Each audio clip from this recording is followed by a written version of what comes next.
Shut up! I never thought someone yelling at me would sound so sweet. Growing up during the golden ages of the internet is something you just can't really describe. Quirky websites, small community forums, relatable news, and at the heart of it all, a website that you are on, watching me, talking about it. Smosh was the first real brand that came from the internet, and while that might feel like a negative thing, it actually felt very nice. Sketch comedy from childhood best friends, that was the whole brand, and from it came sub-series. There was high production, and a show that everyone would turn into every year. Bring it on, show knocker!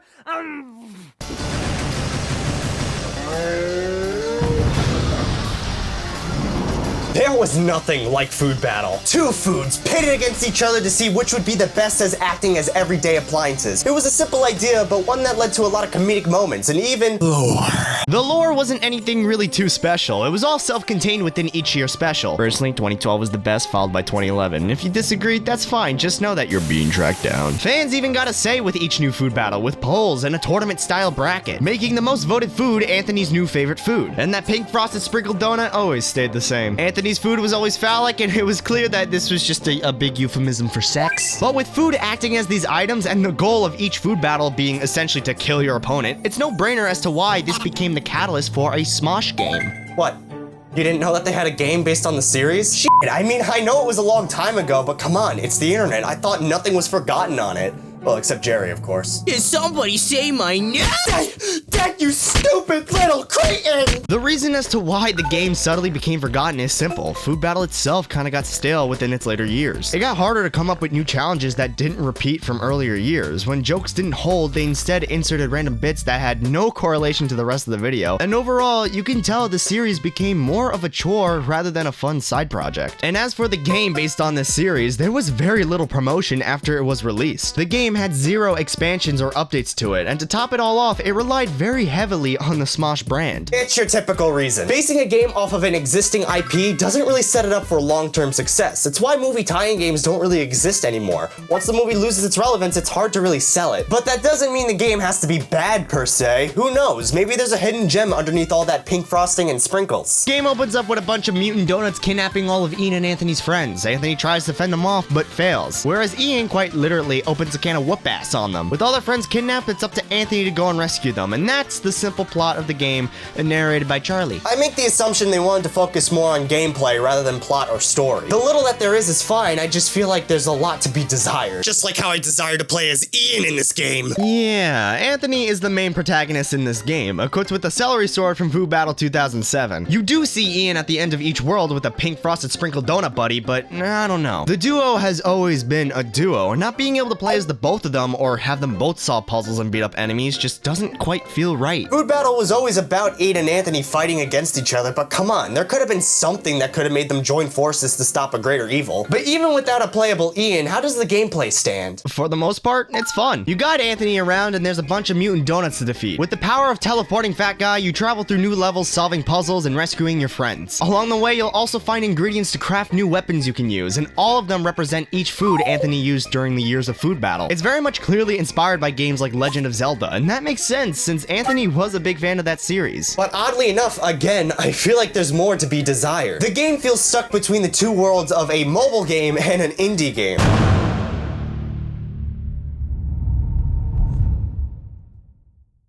That was weird. Unlike other mobile games from other YouTubers, this one works as a full-fledged game. There's story, decent gameplay, good art direction and graphics, kind of, we'll get into that later. And there's an ending where you fight a monstrous Ian for some reason. I swear, it all makes sense. Now you might be looking at this and saying, damn, this game looks very intuitive for a YouTuber game. And let me just be the first to say, no.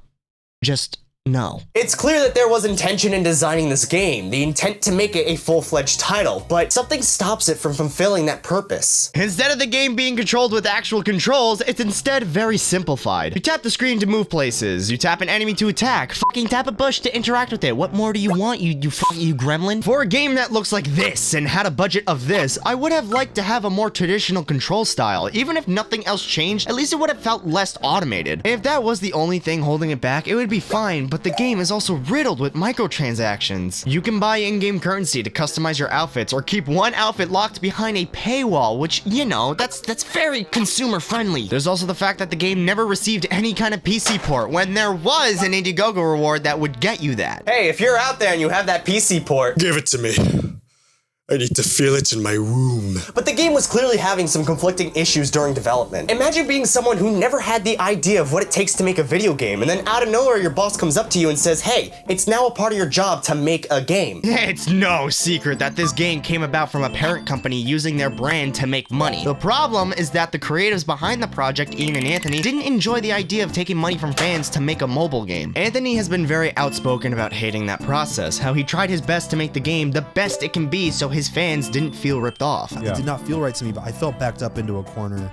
Yeah. And, you know, I think that's probably one of the things that I regret from my time there. Yeah. I would not be surprised if Anthony was pushing for this game to be more like an actual video game, whereas their parent company was pushing for it to be more of this cash grab and whatnot. It's not unseen within the gaming industry for publishers to ask developers to add features within their game. So when you have this very popular IP, of course you're gonna wanna make some merch for it, but why stop at just t-shirts? How about a movie? How about a show? How about a video game? And no matter what the statistics say, you gotta cater to the lowest common denominator. You need to make it for the children. Please, sir. Can we please see the sun again? Not until you've watched enough content. Here's the thing about saying by a truck. The game does really lack the Smosh charm, because while Smosh fans might be children, Smosh never really catered towards that audience. So when you make something that is specifically for a certain crowd that never intended to have that said audience, it loses a lot of its authenticity. The lack of marketing for the game was probably because of this. Ian and Anthony had made a game, but instead of celebrating, they would have rather have just let the game go. It was never their project, no matter how many times they tried to make it their own. And that's why most people have forgotten about this game and why it ended up failing. When you make a project you never intended to make and have zero control over, well, yeah, of course you're not gonna want to talk about it. And ultimately, the game went offline due to the lack of support from both Defy and Smosh. The game, for some bizarre reason, needed to run on servers that sadly no longer exist. It makes documenting and recording this game in today's age pretty much impossible. Other YouTuber games around this time were made with full creator input, and they strive to actually be games. While Smosh probably wanted that, they were held back by a company focusing on the money that can be made and not really a quality product. But they still tried. Sure,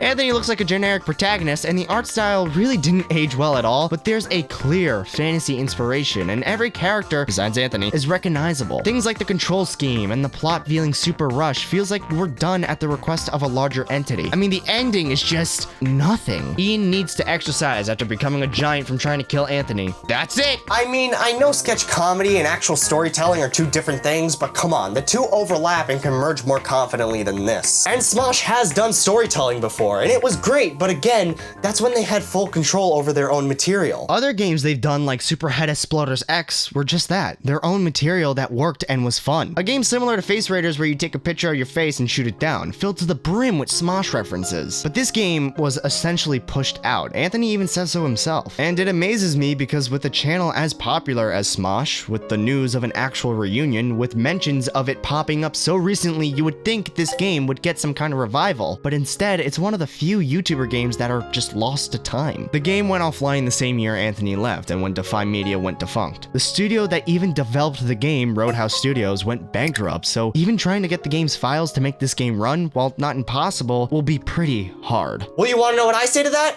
Fuck that! If there's one thing I care about, it's preserving video games, no matter how shitty or corporate they are. From this day, I hereby swear that I will spend all of my time preserving and reviving Food Battle the...